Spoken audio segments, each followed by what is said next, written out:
I wanted to break down one of the biggest differences I see in the many coaching sessions that I've had, many agents that we've onboarded here and helped become successful on our team or group.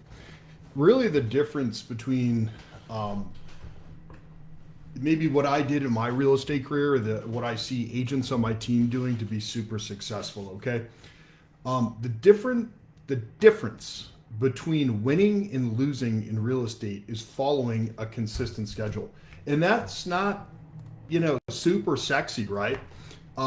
It is absolutely very important though. So that realistically, your today starts the night before. Okay. I don't know if you've ever listened to the Built How or 15-point plan podcast. It's very, very good. It really covers this. Like what we do the night before sets us up for today, whether that's eating healthy, not being hungover, figuring out what our plan is the night before for this morning, and in executing that plan. And people overcomplicate what it takes. This industry is plagued with old school brokerage training. Okay, if you're not aware of what's going on in technology right now, real estate is changing. Mergers and platforms, and they're all trying to get into the client life cycle, and they're going to be offering so much more that potentially you're not as a single agent. It's going to require, whether you like it or not, some sort of discipline. Okay, so I'm going to cover. I just got back from an incredible 2 days in Phoenix, and it was a production contest where 900, 1,000 agents with place finished a production challenge, really 3 or 5 things out of a list, namely 5,000 dials, 30 open houses, adding 50 people to their database from their outbound phone calls or lead generation. Okay, those were some of the big ones. We're starting another challenge on Friday, platform wide, and we're very excited. And I believe all of our agents are going to do that production challenge, where the company basically flies them down to Phoenix for 2 days, and they get to enjoy great food and have some powerful speakers and just really get revved up, which is very important. But it all comes down to consistency of the schedule. Again, one of the most unsexy topics that I could potentially cover, but one of the most important. So our job as real estate agents is to find and properly serve real estate clients. With 1,100 agents around here where we are, at another 2,000 in the entire MLS, most people aren't going to wake up today and call you. In fact, I don't think they're going to do that. You may have massive marketing spend, you may have this, you may have that. But business is all about profitability, okay, and success, right? So it doesn't matter how many you close if you lost $100,000 that year, right? That would be an ego-based business, not a skills-based business. So rather than waiting for someone to call you, it's very important that you call or reach out to them in some way, shape, or form. Okay. So what we do is we try to focus on what the night before, what tomorrow looks like. Then we get to the office. So here comes the schedule. Oh my gosh, it's real estate. I'm in real estate for freedom. How's that working out for you? How many side jobs do you potentially have? Why can't real estate fund the life that you want? It can, but is it? Do you still stress out over money? Well, that is a certain kind of stress and discomfort, or potentially this, what I'm about to go through with you, will create some discomfort. But at least if you do this, it's profitable discomfort rather than discomfort. Okay, so 8 to 8:30, get to the office, whether that's your home office, what it is, lock yourself in. That is your war room. Okay. You should be handling any admin task between 8 and 8:30. If you have a lot of it, get there earlier. God forbid, right? Think about questions to ask your broker or your team leader or your mentor first thing in the morning. Remember, so our team every morning, well, Monday through Thursday, has something called a morning motivator, where for 30 to 45 minutes, we go over trends, gratitudes, new listings, pending listings, closings, things that we learn, that kind of thing. And then, and realistically, it's where you set your day up. Like, I'm going to call X, X, X, X, and X today.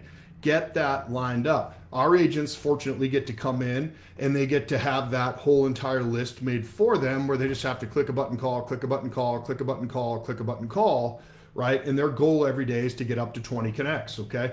And many of them are hitting the 20 connects or more every single day, day in and day out, and it's moving their business forward so long as it's skilled connections, okay? So between 8 and 8:30, get all your admin stuff done. Anything that's going to distract you from the next 3 hours, okay, get it done. There's no emergencies in real estate whatsoever. Everything can wait till 11:30 until you're done with your lead generation time. Nothing can tell the family to stop texting, and they say, if the house isn't on fire, don't call me back. Tell your clients 11:30 is when you have to find buyers for your sellers and sellers for your buyers.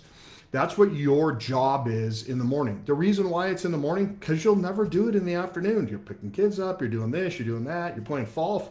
You just got a million things going on in the afternoon time. Otherwise called life, it might be some showings, some listing appointments. So what you don't do in the morning very rarely gets done in the afternoon, okay?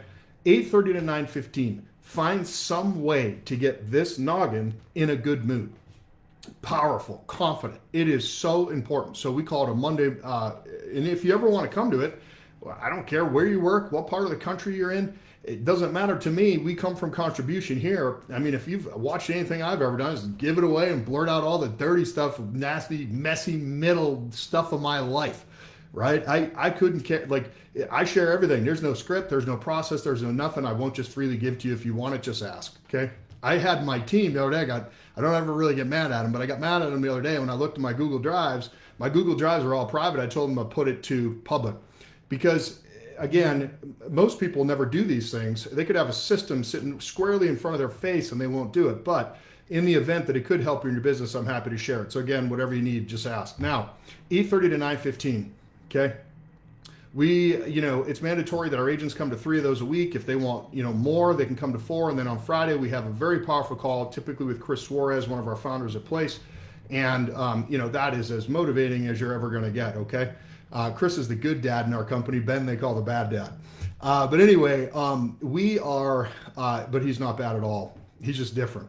So we want to come there. What we do, again, we go over gratitudes, right? We've got to get the mindset to do the day, right? In a day and age where everybody's worried about, well, why is my business down 30, 40, 50%? It's because you don't have a schedule and you're not lead genning enough. You're not talking to enough people. So we get ready to talk to those people in that morning motivator, again, through gratitude and systems and trainings and role plays. Real estate it's amazing to me how very few people, even some people on my team oftentimes, they do not spend enough time role-playing the scripts, right? Well, I don't want to sound scripted. Well, then practice it. You don't have to read it. I mean, you read it verbatim, but it won't sound like you're reading it if you practice it. It's all about finding out more about the client so you can better serve them. So why would we not want to know about that? Okay. Now, between 9:15 and 9:20, obviously, we're human. We're getting older. Go to the bathroom, get a coffee, get the energy, suck down 14 Red Bulls. Okay. I wouldn't recommend that because I don't want to bring you to the hospital. But, have some culture, jokes, whatever else, just sit around, talk for a few minutes. But by 9:20, 9:25, you should be on the telephone with a mindset that you're going to hit 20 connects that day. Okay. Now, you could be door knocking and knock and talk to people. You could be calling. You could be texting and getting a response where there's a call to action, and that can count as a contact. With Sphere, you could be leaving a message for them. But a connect is typically a 1-minute phone conversation, right? If you find yourself doing too much of one thing or not enough of another, it's good to have a well-rounded approach when it comes to lead generation. From 9:20 to 11:30, you should be on the phone making outbound phone calls. Who do we call? And then if you don't hit your 20 connects or whatever your allotted connects are for that day based on your pending count, what you should do is plan some time in the afternoon to come back and finish up. Your future depends on it. And also the financial security of your family depends on it. We're not in real estate because we like looking at houses or we like pulling well logs or getting the power bills on houses, like, go be a bookkeeper if you like that kind of stuff, right? This is a people business. We've got to get belly to belly with them. In order to get belly to belly with them, we've got to set an appointment over the phone or somehow, right? And we've got to get in front of more people because you are the right agent for the job. Okay. I'm telling you, the bold are rewarded in everything in life. There's no doubt about that. So again, if you don't finish your 20 connects in the morning, come back in the afternoon. Now, here's the cadence. Okay. I, in my career, always started with expired and cancels because those were, and FSBOs, because those were the ones that made me the most uncomfortable when I was calling them. They do not make me uncomfortable anymore because I've done them so much and practiced them. I've definitely made over 10,000, dials, talks, or whatever.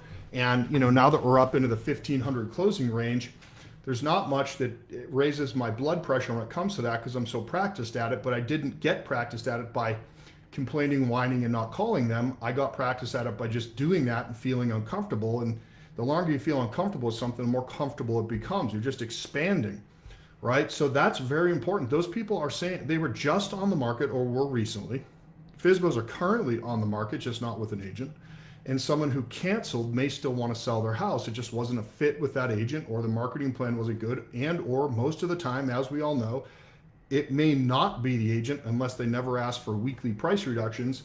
It might just be that the price was too high because the agent took it at an overpriced, it took it too high, or, which is very common, or the market changed since when it was listed. But regardless, it's our job as real estate agents to follow up with our clients every single week that are listed currently and let them know about price, either through a market report that goes out to them, a phone call, a text, sending them all of the pending things that have pended instead of theirs in the same price range and area, because that's good data. They're choosing this house instead of that house. But regardless, be on the phone for a minimum of 2 hours steady with no distractions in the morning, only stopping to run out and take a quick mindset break or go to the bathroom. Okay. Now, some people just cannot, for whatever reason, it's probably because they haven't practiced enough or role played enough, get right on the expireds, cancels, or FSBOs. Okay. So who could you call first to kind of get your confidence up and just kind of get going? Call back your hots. Your hots are anyone that's supposed to transact in the next 7 days, basically. They're ready to go. They just need an appointment and need your presentation. They need to sign something. They're ready to transact. Then go through your tasks for the day that are inside of our CRM. We use Brivity. And then get into expired, canceled FSBOs. We want our agents to talk to 2 or 3 expireds. We have all the phone numbers there for them and a dialer. You just click a button. It's that easy. You don't have to look anything up. Don't have to go and forewarn. Don't have to, spend all this money on all this stuff. It's just there. Our team puts them in there for you. Just dial them. Script is right there. Just read the script. Aren't good at the script, do a little practice. We have an AI coach. You just push a button and run through an expired script with a computer that's every bit as good as a regular human with the objections that it gives you. Then, so 2 to 3 expireds, 2 to 3 FSBOs, 2 to 3 Sphere, people who you know. I don't want to call people I know and bother them. Well, they're going to bother another agent then when it comes to time. So it might as well be you. Put yourself constantly in front of the people that you know. Who else are you going to get yourself in front of very easily? Brivity leads. So our agents get 30 to 50 leads per month. And they're required to call them in because we pay an awful lot for those. And so obviously they should be called. Then if say you're at 12 or 13 connects so far that day, we have a button you can push inside the system that just starts calling around open houses. So you can invite people to open houses and ask them if they're going to be selling in the next little bit. Or you can call through a listing you just took or just penned it or just sold, let people know what it's sold for, or let people know what it's listed for. Ask them if they know anyone that wants to move into the neighborhood or whatever else. Listen, I've made hundreds of thousands of calls in my life. I'm not dead. It's not difficult physically. I have no calluses from that, although I have calluses from owning a farm. But I have no calluses ever from sitting in this very comfortable chair, heavily caffeinated, right? In making calls. It does not kill you. Okay. I don't know why more people don't do it. The reason is they don't know what to say, or they have never been taught to do anything except send a postcard out to Sphere, buy very expensive, low converting Zillow leads.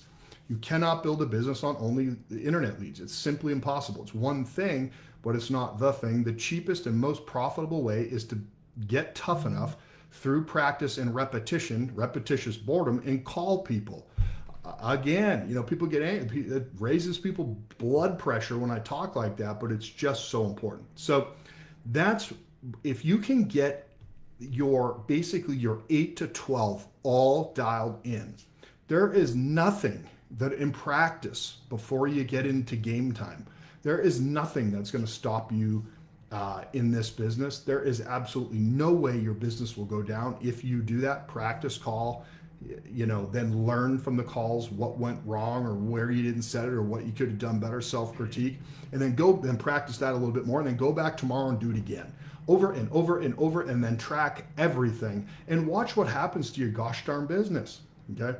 So again, probably the most unsexiest video I've ever done, and I'm definitely not I'm not talking about me, of course, because I'm unshaven, because I've been a kid taxi for the last 7 days and had some travel. So I'll go to Costco and get some more blades, but I want you to know that you can do it. The question is, will you do it? You're alive.